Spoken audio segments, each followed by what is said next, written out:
إنا عرضنا الأمانة على السماوات والأرض والجبال فأبينا أن يحملنها وأشفقنا منها وحملها الإنسان إنه كان ظلوما جهولا صدق اللہ العظیم۔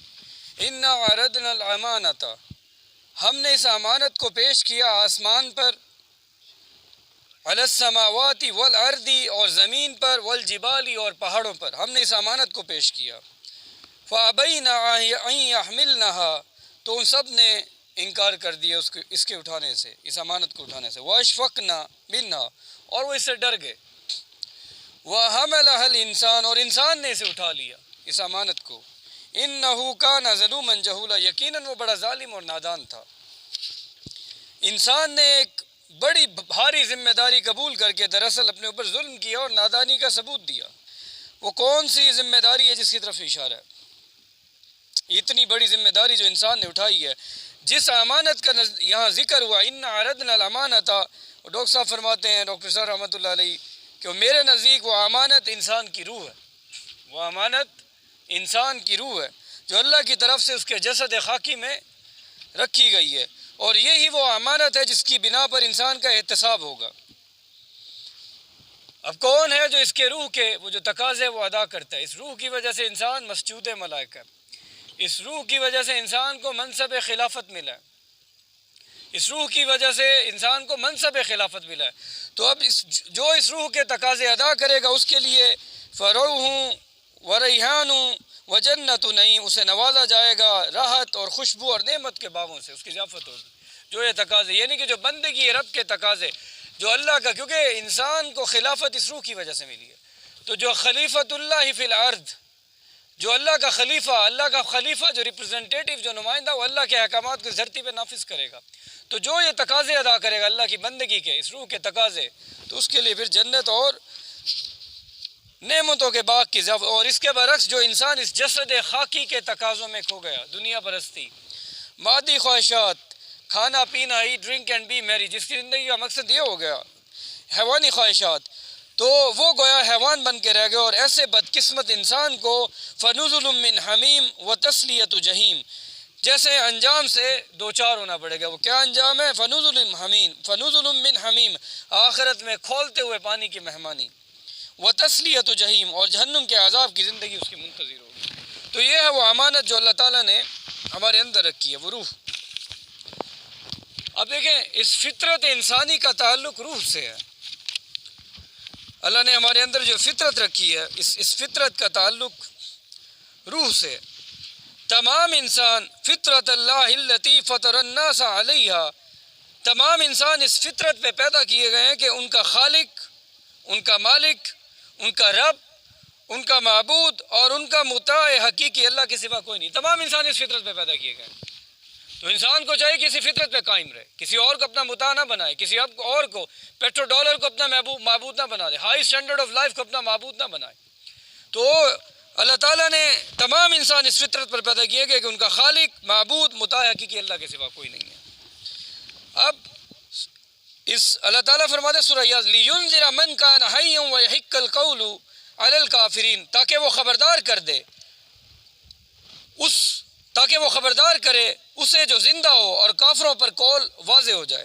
یا زندہ ہونے سے مراد روح کا زندہ ہونا ہے، تاکہ وہ خبردار، ان ہوا الا ذکر و قرآن مبین، یہ جو قرآن ہے یہ ایک یاد دہانی اور واضح قرآن ہے۔ یہ قرآن یہ کرتا کیا؟ انسان کی روح کو بیدار کرتا ہے، انسان کے ضمیر کو زندہ کرتا ہے۔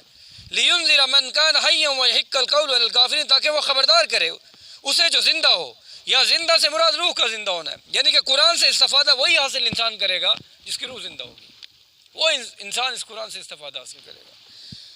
جو حیوانی سطح پر زندہ ہے، جس کی روح مر چکی ہے، جس کا مقصد دنیا پرستی ہے، وہ اس قرآن سے استفادہ حاصل نہیں کر سکتا۔ گویا کہ جس کی روح زندہ ہوگی، جس کی فطرت کرپٹ نہیں ہوئی، یعنی کہ جس کی فطرت کس پہ پیدا کی گئی؟ فطرت اللہ التی فطر الناس علیہا، کہ انسانی فطرت میں یہ چیز رکھ دی گئی ہے کہ انسان اس فطرت پر پیدا کیے گئے کہ ان کا خالق، مالک، معبود، مطاع حقیقی اللہ ہے۔ اگر یہ چیز انسان کی کرپٹ نہیں ہوئی، اسے کسی اور کو اپنا معبود نہیں بنا لیا، نفس کو معبود بنا لیا، نفس کی خواہشات، اگر انسان کی فطرت مسخ نہیں ہوئی اور اس کی روح زندہ ہے، وہ قرآن سے ہدایت حاصل کرے گا۔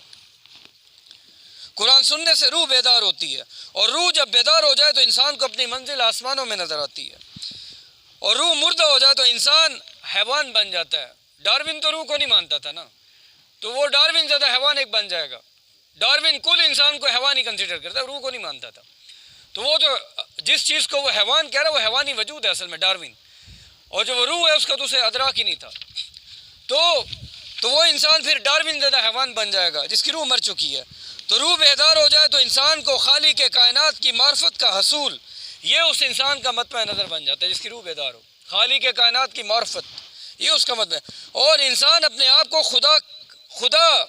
خدا شناسی کے لیے تیار پاتا ہے، ایسے انسان جس کی روح بیدار ہو جائے، اور اس کا دل نور معرفت خداوندی سے لبریز ہو جاتا ہے۔ روح اللہ کی معرفت اور تقرب کے انوار و برکات کا اینٹینا ہے، ریسیور ہے۔ اب یہ امانت انسان کو دی گئی، نہ جنوں میں روح ہے، تو انسان نے یہ ریسیو کی ہے امانت، کیونکہ اس کے اندر یہ اینٹینا ہے۔ اللہ نے روح، یہ جو روح رکھی ہے وہی کو ریسیو کرتی ہے، وہی جن نہیں ریسیو کر سکتے، ان میں روح نہیں ہے، جانوروں میں بھی روح نہیں ہے۔ اس لیے جنہوں نے بھی ہمارے انبیاء کے، انسانوں کے میں سے جو انبیاء ہے اس کی پیروی کرنی ہے، کیونکہ ان کے اندر روح ہی نہیں ہے، نہ وہ ان کے اندر وہ اینٹینا ہے جو اس وحی کو ریسیو کر سکے۔ تو جنہوں نے بھی کس کی پیروی کی؟ اسی قرآن کی اور انبیاء کی اور آخر نبی صلی اللہ علیہ وسلم کی، اس کی پیروی کی انہوں نے، کیونکہ ان میں بھی روح نہیں ہے۔ تو یہ روح اللہ نے امانت انسان کے اندر رکھی ہے، وہ اینٹینا ہے جو وحی کو ریسیو کر سکتی ہے۔ اب اسی کانٹیکسٹ میں ابراہیم علیہ السلام کا ذکر سورہ صافات میں، کہ جب انہوں نے فرمایا اذ جاء ربہ بقلب سلیم، جب وہ ابراہیم علیہ السلام اذ جاء ربہ بقلب سلیم، جب وہ اپنے رب کی طرف متوجہ ہوا قلب سلیم کے ساتھ، یعنی کہ قلب سلیم توحید، یہ جو اللہ کی پہچان، اللہ کی معرفت کے حوالے سے قرآن میں قلب سلیم کا بھی ذکر ہوا ہے اور فطرت سلیم کا بھی ذکر ہو۔ فطرت سلیم میں نے آپ کو بتا دی، سلامتی والی فطرت، وہ فطرت جو اپنی اصل حالت پہ ہو، جس میں اللہ کی معرفت، جو خدا کو اپنا معبود مانے، جو خدا کو اپنا مطاع مانے، جو خدا کو اپنا رب مانے، کہ اس تمام انسان اسی فطرت پہ پیدا کیا گیا، ان کا خالق مالک اللہ ہے، معبود اللہ ہے۔ تو ہر انسان، توحید کا تصور ہر انسان کی فطرت کے اندر تو موجود ہے، اور فطرت کا تعلق روح سے ہے، اور روح کا مسکن یہ قلب انسانی ہے۔ تو اس لیے قلب سلیم اور فطرت سلیم، یہ تو ٹرمنالوجیز ہیں جو توحید کی معرفت کے حوالے سے قرآن میں یوز ہوتی ہیں، استعمال ہوتی ہیں۔ تو انسانی قلب سلیم، انسانی دل کی وہ کیفیت جس میں اس کی روح اور اس کی فطرت اپنی اصل حالت میں ہو، صحیح سلامت حالت میں ہو، اور اس کی روح، اس کی فطرت پر غفلت اور مادیت کے پردے نہ پڑے ہو، انسان مادی خواہشات کا بندہ نہ بن گیا ہو، اور وہ روح اس کی اور وہ جو فطرت ہے وہ کرپٹڈ نہ ہوئی ہو۔ تو ایسا انسان جو قلب سلیم کے ساتھ جب اللہ کی طرف رجوع کرتا ہے تو قلب سلیم کی روشنی میں اسے اللہ کی وہ توحید کی معرفت حاصل ہو جاتی ہے کہ واقعی اس کائنات کا کوئی خالق ہے، اور واقعی جو عمل ہے وہ رائے گا نہیں آئے گا، اس کے نتائج نکلیں گے، اور آخر تک بھی پہنچ جاتا ہے اس قلب سلیم اور فطرت سلیم کے نتیجے میں۔ وہ اس کنکلوژن تک، یہاں تک پہنچ جاتا ہے کہ واقعی کوئی مالک ہے، یعنی کہ اللہ کی ذات تک، اور دوسرا واقعی یہ اعمال ضائع نہیں ہوں گے، اس کا اجر اس زندگی میں تو نہیں مل رہا، جو نیکوں کو ان کا صلہ پورا کا پورا یہاں نہیں مل رہا، اس کا مطلب کوئی اور زندگی ہونی چاہیے۔ تو آخرت تک بھی اس فطرت سلیم اور قلب سلیم کے نتیجے میں انسان پہنچ جاتا ہے، اور پھر وہ فطرت کی پکار ہے کہ اب میں چلوں کیسے اس راستے پہ، کہ وہ راستہ کیا ہے جو مجھے اس کی طرف، اللہ کی بندگی کی طرف لے جائے گا۔ اس لیے وہ اللہ سے دعا کرتا ہے اہدنا الصراط المستقیم، یہ اس کی پکار ہے، اس فطرت کی پکار ہے کہ اللہ مجھے وہ صراط مستقیم۔ اور اسی کانٹیکسٹ میں سنیں ایک واقعہ کہ حضرت عمر کے جو بہنوئی تھے، حضرت سعید رضی اللہ تعالیٰ عنہ، ان کے والد زید وہ توحید پرست تھے، وہ کعبے کے پردوں سے لپٹ کر دعا کرتے، ظاہر اللہ کے رسول نے ابھی وہ دعوت دین تو نہیں شروع کی تھی، تو اللہ وہ کعبے کے پردوں سے لپٹ کر دعا کیا کرتے، اے اللہ میں صرف تیری ہی بندگی کرنا چاہتا ہوں، مگر میں نہیں جانتا کہ تیری بندگی کیسے کروں، یہ ہے وہ کیسے کروں۔ اس کے لیے پھر انسان کی فطرت کی پکار ہے اہدنا الصراط المستقیم، اور اس فطرت کی پکار کے نتیجے میں اللہ مجھے صراط مستقیم کی ہدایت دے۔ اللہ نے جواب کیا دیا؟ الف لام میم ذالک الکتاب لا ریب فیہ ھدی للمتقین، تمہیں ہدایت چاہیے تھی نا، پورا قرآن یہ ہدایت ہے، جس صراط مستقیم، جس ہدایت کی تم طلب کر رہے تھے، جو تمہاری فطرت کی پکار تھی، اللہ مجھے صراط مستقیم کی ہدایت دے، وہ ہدایت یہ قرآن پورا کا پورا ہے، ھدی للمتقین، یہ ہے وہ قرآن، یہ پورا کا پورا قرآن، جس تم صراط مستقیم کے لیے پکار تمہاری تھی، دعا تھی، وہ میں نے تمہیں دی تھی، وہ قرآن ہے۔ اور حدیث میں وہ الصراط المستقیم، قرآن مجید سیدھا راستہ ہے۔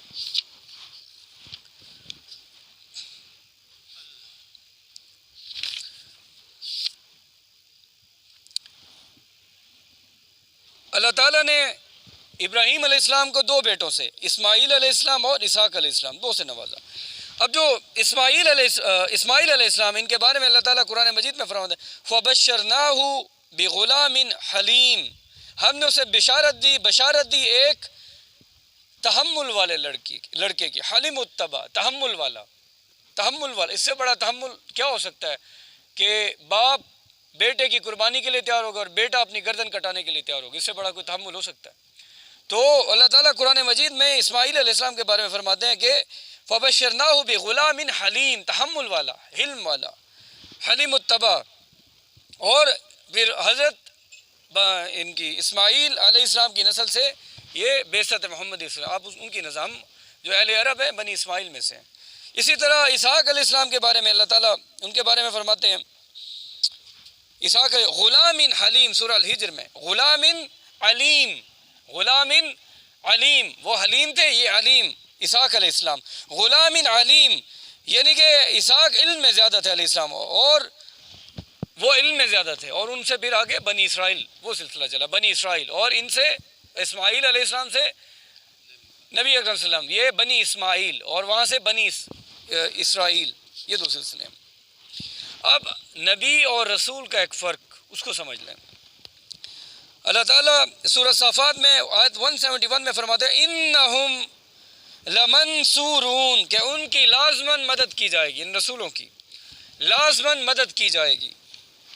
رسولوں اور نبیوں کا فرق اس کو سمجھ لیں کہ آیت یہ قانون، اللہ کا قانون ہے کہ جو رسول ہیں ان کی یقینی مدد ہوگی، اللہ کا وعدہ ہے جو رسول ہے۔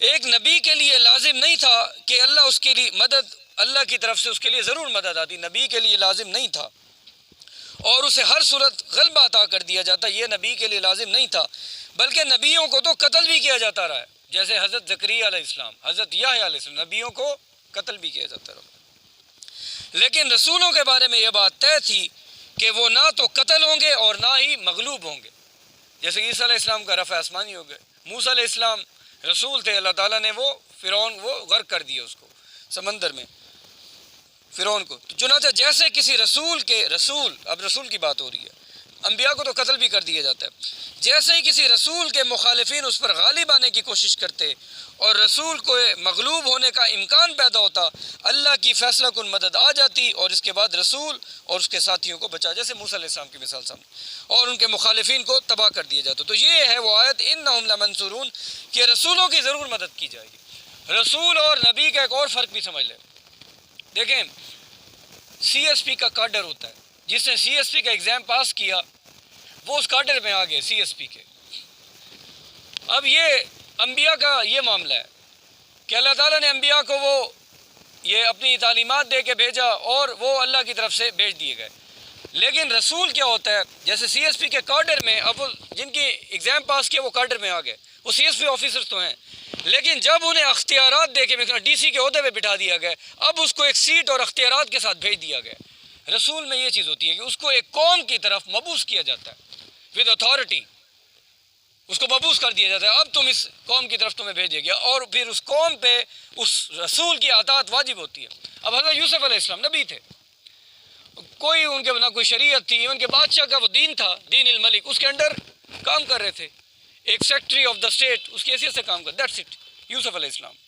لیکن موسیٰ علیہ السلام، اللہ کے رسول صلی اللہ علیہ وسلم، انہوں نے پوری وہ شریعت دی، انتظام دی، اور یہ بھی کہا وَأَطِیعُونِ، میری بندگی کرو، یعنی کہ اللہ کے رسول کی اطیعوا اللہ وَأَطِیعُوا الرسول کی پھر اطاعت کی جائے گی، اور جو قوم انکار کرے گی پھر اس کا عذاب استحصال ہوگا۔ تو یہ فرق ہے کہ جب رسول کو اختیارات دے کے اور اپوائنٹ کیا جاتا ہے خاص قوم کی طرف، جاؤ اور اس کی طرف تم اپوائنٹ کیے گئے ہو، یہ رسول ہے۔ نبی وہ اس کو اسپیشلی کسی قوم کی طرف اپوائنٹ نہیں کیا جاتا، وہ بس ایک دعوت و تبلیغ کرتا رہتا ہے، وہ جو اللہ کے ایک دین کی دعوت ہے، جیسے یوسف علیہ السلام کی میں نے مثال دی، جیسے اب سی ایس پی کواڈر میں جب تک پاس تو ہو گئے، وہ کواڈر میں تو آ گئے سارے کے سارے جنہوں نے ایگزام پاس کیا، لیکن جب تک وہ ایک عہدے پہ نہیں آتا اختیارات تو اس کے پاس نہیں ہوں گے۔ یہ اپوائنٹمنٹ یہ رسول ہے. یہ ایک ایگزامپل ڈاکٹر صاحب نے اس میں دی ہے. اور نبی قتل ہو جاتا ہے یحییٰ علیہ السلام اور زکریا، اور رسول قتل نہیں ہوتا. جیسے وہ عیسیٰ علیہ السلام کو قتل کے درپے ہوئے تو اللہ تعالیٰ نے ان کا رفع آسمانی کر دیا. صاد والقرآن ذی الذکر، قسم اس قرآن کی جو ذکر والا ہے.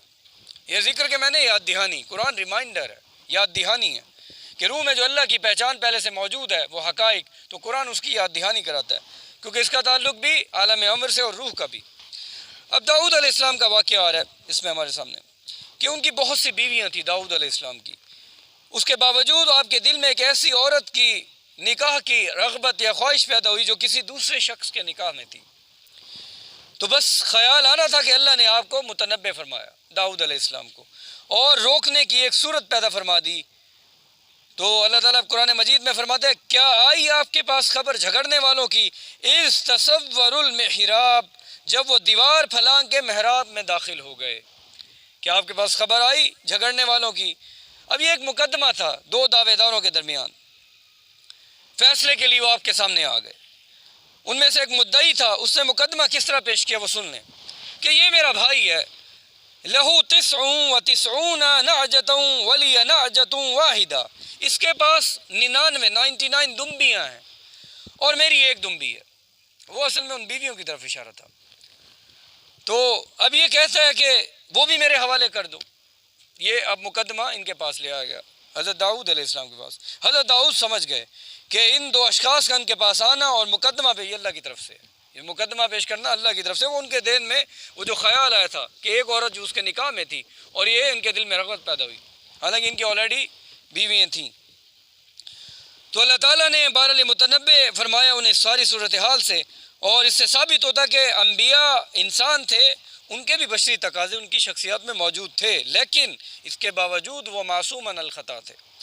اس لیے کہ اگر بشری تقاضے کے تحت کبھی ان میں کوئی اس طرح کا خیال آ جاتا جیسے میں نے بتایا ان کا داؤد علیہ السلام، تو اللہ تعالیٰ ان کی حفاظت فرماتا اور اس خیال کی تکمیل کی صورت وہ پیدا ہونے ہی نہ دیتے، وہ جو غلط خیال جیسے بشری تقاضے کے تحت آتا ہے.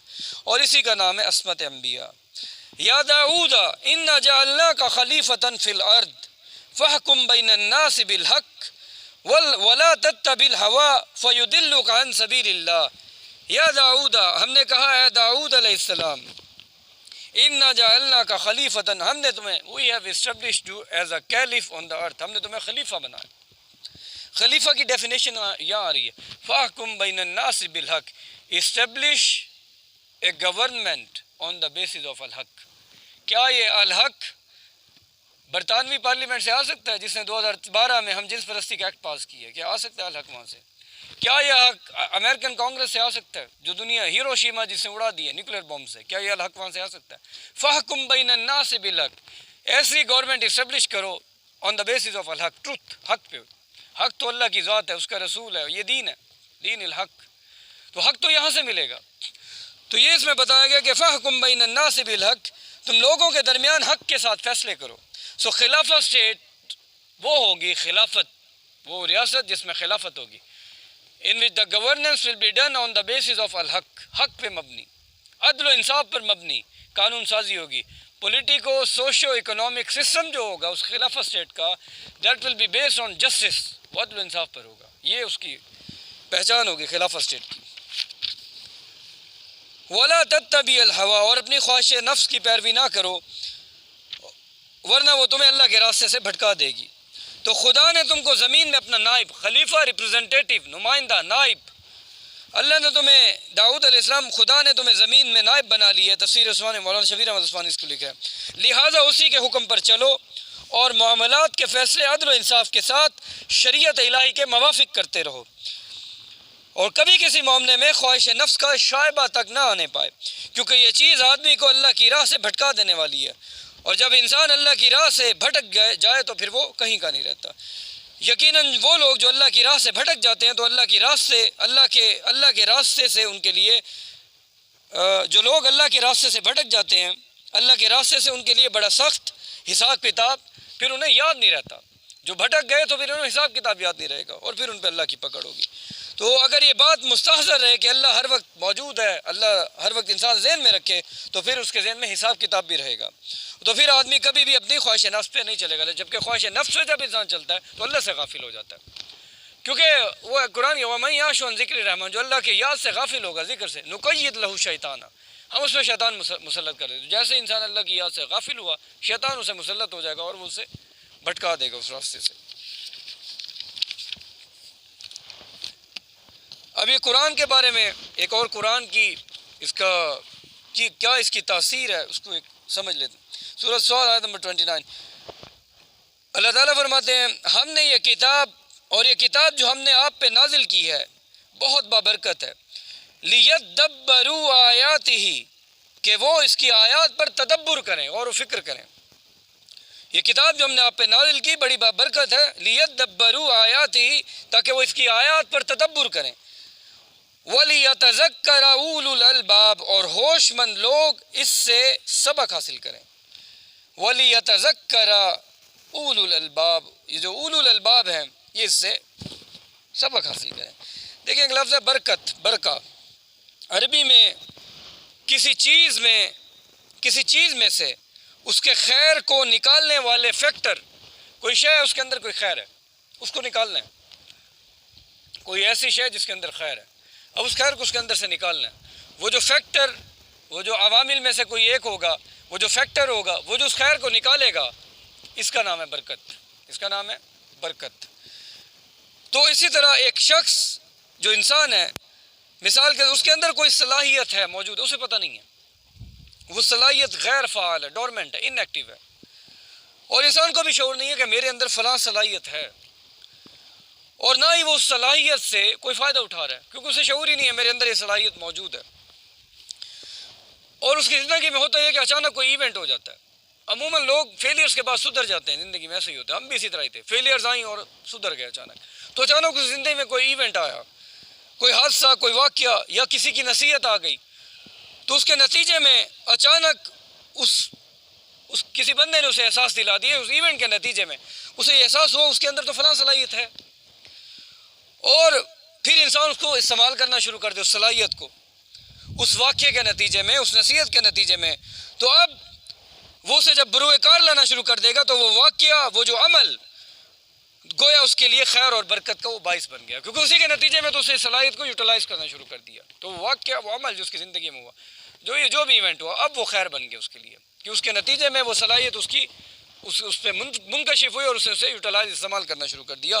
اب اس کو سمجھیں، قرآن بھی ایک ایسی کتاب ہے کہ جو انسانی روح کی نشو و نما کے لیے غذا فراہم کرتی ہے، یہ بھی خیر ہے، یہ بھی برکت کا باعث ہے۔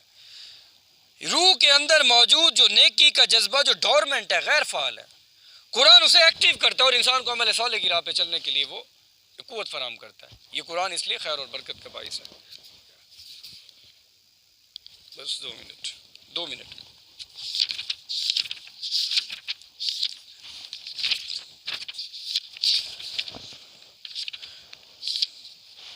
اب یہ لاسٹ آل فرعون، جب فرعون نے موسیٰ علیہ السلام کو قتل کرنے کا پلان کیا، اس نے یہ کہا کہ انی اخاف ان یبدل دینکم، اپنے لوگوں سے کہا کہ مجھے خوف ہے کہ یہ تمہارے دین کو بدل دے گا، تمہارے نظام زندگی، تمہارے سسٹم آف لائف، تمہارے لائف سٹائل کو بدل دے گا، فرعون نے ایک اور جگہ کہا تھا بطریقتکم المثلی، تمہاری مثالی تہذیب کو یہ بدل دے گا۔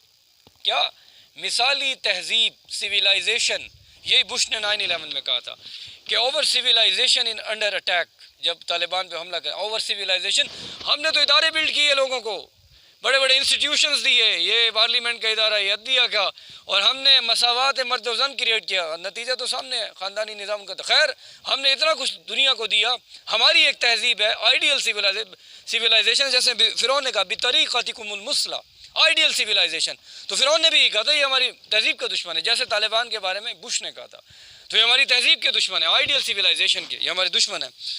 او ان یظہر فی الفساد الارض، یا زمین میں فساد برپا کر دے گا۔ تو اس نے قتل کا جب پلان کیا، اب اس کے دربار میں ایک بندہ مومن تھا، وہ کھڑا ہو گیا، اس نے کہا کہ اس بندہ مومن نے اس سے ایک رکت آمیز، بلکہ اس کی ایک جیسے کلمہ جہاد ایک ظالم قرآن کے سامنے، اس سے کہا یا قومی انی اخاف علیکم مثل یوم الاحزاب. یہ جو تم نے وہ تو حق پہ، وہ تو اللہ کی بندگی توحید کی دعوت ہے، اور تم نے اس کے قتل کا پلان کر لیا. میرے نزدیک مجھے اندیشہ ہے انی اخاف علیکم مثل یوم الاحزاب، ایسے دن کا جس دن کہ جو دن پہلے قوموں پر رہے تھے، جیسے قوم عاد قوم سمود پر. یا قوم انی اخاف علیک یوم التناد، مجھے اندیشہ ہے کہ چیخ و پکار کے دن کا، تم پہ عذاب آئے گا اور چیخو گے تم کہ تم نے قتل کا پلان کر دیا موسیٰ علیہ السلام کے. اور آخر میں وَإِنَّ الدَّارَ الْآخِرَةَ هِيَ دَارُ الْقَرَارِ، کہ دنیاوی لذتیں یہ تو وقتی ہیں اور اصل زندگی تو دائمی زندگی تو آخرت کی ہے، اور تم نے انہیں قتل کرنے کا پلان کر دیا. اور دیکھو میں تمہیں توحید کی دعوت دے رہا ہوں. وَتَدْعُونَنِي إِلَى النَّارِ، اور میری قوم کے لوگوں، وہ بندہ مومن آل فرعون میں سے کھڑا ہو کے کہہ رہا ہوں، میری قوم کے لوگوں وَتَدْعُونِي إِلَى النَّارِ، تم مجھے آگ کی طرف بلا رہے ہو، میں تمہیں اس توحید کی طرف دعوت دے رہا ہوں. اور آخر میں ان کے جب دل میں تھا کہ شاید مجھے قتل کر دیا جائے گا فرعون کے سامنے کھڑا ہو کے یہ سٹانس لینے کا، کلمہ جہاد بلند کرنے کا، تو اینڈ میں انہوں نے کہا وَأُفَوِّضُ أَمْرِي إِلَى اللَّهِ، میں اپنا تمام معاملہ اللہ کے حوالے کرتا ہوں. یہ وہ تاریخ الفاظ ہیں اس بندہ مومن کے کہ اگر میری مجھے انہوں نے شہید اور قتل کرنے کا فیصلہ کر دیا تو میرے واقعات حالات سے اللہ ہی خوب واقف ہے، وہ چاہے گا تو مجھے بچا لے گا جو بھی، تو میں اپنے تمام معاملات اللہ کے حوالے کرتا ہوں. وَأُفَوِّضُ أَمْرِي إِلَى اللَّهِ. تو یہ تھا بندہ مومن آل فرعون میں سے جس نے وہ تقریر کی تھی. وآخر دعوانا الحمد للہ رب العالمین.